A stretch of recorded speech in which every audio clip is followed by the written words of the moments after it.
Hi friends, welcome to Mogna vlogs. ఈరోజు మన recipe వచ్చేసి కమ్మటి నోరూరించే చికెన్ ఫ్రై.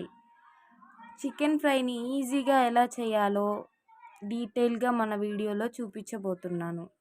ఈ చికెన్ ఫ్రైని చాలా సింపుల్గా చేయొచ్చు, రుచి కూడా బ్రహ్మాండంగా ఉంటుంది. చికెన్ ముక్క జ్యూసీగా ఎంత తినాలనిపించేలా చాలా బాగుంటుంది. ఇంకా లేట్ చేయకుండా ఈ సింపుల్ చికెన్ ఫ్రైని ఎలా చేయాలో చూసేద్దాం రండి. ఈ చికెన్ ఫ్రై చేయడానికి నేను 1/2 kg వరకు చికెన్ తీసుకున్నాను. చికెన్ పీసెస్ అంత పెద్దగా కాకుండా అంత చిన్నగా కాకుండా మీడియం సైజ్ ఉండాలి. స్పూన్ సాల్ట్ వేసి ఇలా చికెన్ ముక్కకి బాగా పట్టేలా ఇలా కలపండి. 2-3 సార్లు కడిగి వాటర్ లేకుండా చికెన్ని తీసుకోండి. స్టవ్ ఆన్ చేసి స్టవ్ పైన ప్యాన్ పెట్టి 1 టీ స్పూన్ మిరియాలు, జీలకర్ర 1/2 టీ స్పూన్, లవంగాలు 5-6, ఒక చిన్న సైజు చెక్క వేసుకొని కలుపుకోవాలి. మంటని లో ఫ్లేమ్లో ఉంచి ఇలా కలుపుతూనే ఉండాలి. మసాలాలు దోరగా అయ్యాక స్టవ్ ఆఫ్ చేసుకొని ఒక ప్లేట్లోకి తీసుకోవాలి. మసాలాలు పూర్తిగా చల్లబడ్డాక మిక్సర్ జార్ తీసుకొని మిక్సర్ జార్లో తీసుకున్నాక ఇలా మెత్తగా పొడి చేసుకోవాలి. చూడండి, ఇలా ఉండాలి మెత్తగా పొడి. ఇప్పుడు మళ్ళీ స్టవ్ ఆన్ చేసి ప్యాన్ పెట్టుకొని 2 టేబుల్ స్పూన్ ఆయిల్ వేసుకోవాలి. ఆయిల్ వేడయ్యాక 1/2 కప్పు వరకు సన్నగా తరుక్కున్న ఆనియన్స్ తీసుకొని ఫ్రై చేసుకుందాం. ఉల్లిపాయల్ని ఎక్కువ ఫ్రై చేయాల్సిన పని లేదండి. ఇలా దోరగా వేగాక పచ్చిమిర్చి వేసుకున్నాక 1 నిమిషం పాటు ఇలా వేపేసుకోవాలండి. టేబుల్ స్పూన్ అల్లం పేస్ట్ తీసుకొని ఫ్రెష్గా అప్పుడే దంచుకున్నది మరో 1 నిమిషం పాటు ఫ్రై చేసుకోవాలి. 1 నిమిషం తర్వాత ఇందులోకి 1 స్పూన్ పసుపుని తీసుకొని బాగా కలిపి చూడండి ఎంత కలర్ వచ్చిందో. బాగా పసుపు ఇలా ఉన్న తర్వాత మనం కడుక్కున్న చికెన్ని వేసుకోవాలి. అనేది ఒక దగ్గర వేసుకోకుండా ఇలా స్ప్రెడ్ చేసుకుంటా వేసుకోండి.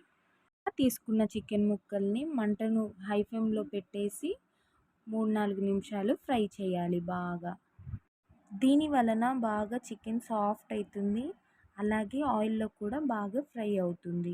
ఇలా మధ్యలో కలుపుతూ చికెన్ని బాగా ఆయిల్లో ఫ్రై చేయండి. ఫ్రై చేయడం వలన రెడ్గా ఉన్న చికెన్ వైట్ కలర్లోకి మారుతుంది. ఇప్పుడు ఇదే టైంలో కమ్మని 1/2 కప్పు పెరుగుని తీసి బాగా మిక్స్ చేసి చికెన్లో వేసుకోండి. ఇలా పెరుగుని తీసుకున్నాక మళ్ళీ ఒకసారి బాగా కలిపి మంటను మీడియం ఫ్లేమ్లో పెట్టి బాగా ఉడికించండి.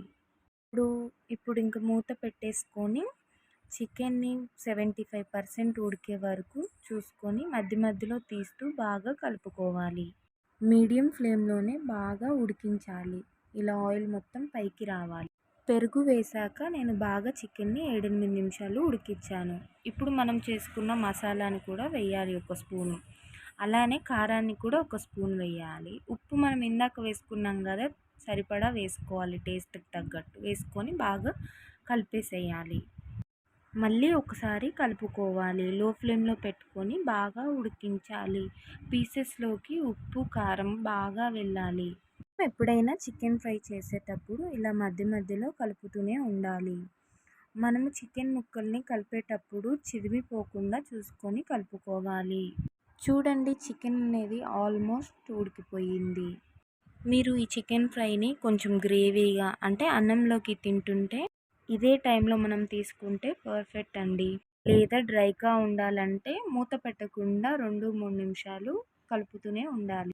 కలుపుతూ ఫ్రై చేసామంటే చికెన్ ఫ్రై అనేది కాస్త డ్రైగా పర్ఫెక్ట్గా వస్తుంది. చివరిగా కొంచెం 4 రెబ్బల కొత్తిమీర ఆకులు వేసి బాగా కలిపి స్టవ్ ఆఫ్ చేసుకోవడమే. వేడి ఈ చికెన్ ఫ్రైని సర్వ్ చేసుకుందాం.